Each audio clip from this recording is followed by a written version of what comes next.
বাংলাদেশ জাতীয়তাবাদী দল বিএনপির ভারপ্রাপ্ত চেয়ারম্যান দেশনায়ক তারেক রহমানের ঘোষিত রাষ্ট্র কাঠামো মেরামতের ৩১ দফা বাস্তবায়ন ও আগামী জাতীয় সংসদ নির্বাচনে ধানের শীষের পক্ষে ভোট প্রার্থনা কর্মসূচি পালন করেছে ফেনী সদর উপজেলার ৯ নং লেমুয়া ইউনিয়ন বিএনপি। সোমবার ৩রা নভেম্বর সকালে ইউনিয়নের ৫ নং ওয়ার্ডের নেওয়াজপুর গ্রামে বিএনপির ও অঙ্গ সংগঠনের নেতাকর্মীরা লিফলেট বিতরণ ও গণসংযোগ পরিচালনা করেন।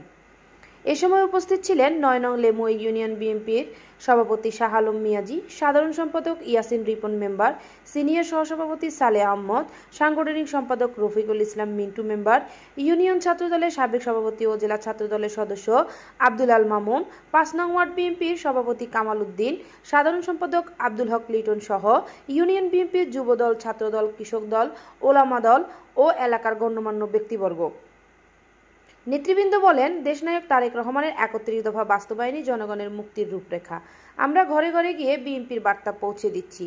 তারা আরও বলেন, আগামী জাতীয় সংসদ নির্বাচনে ধানের শীষে ভোট দিয়ে দেশের গণতন্ত্র, ন্যায় বিচার ও জনগণের অধিকার প্রতিষ্ঠায় বিএনপিকে জয়ী করতে হবে। ইউনিয়ন বিএনপি সূত্রে জানা যায়, লেমুয়া ইউনিয়ন বিএনপি ধারাবাহিকভাবে প্রতিটি ওয়ার্ডে এই কর্মসূচি পালন করছে। ধাপে ধাপে ইউনিয়নের সকল ওয়ার্ডে লিফলেট বিতরণ, গণসংযোগ ও ভোট প্রার্থনা কার্যক্রম সম্পূর্ণ করা হবে। স্থানীয় জনগণের উপস্থিতি ও উৎসাহে কর্মসূচিটি প্রাণবন্ত হয়ে ওঠে।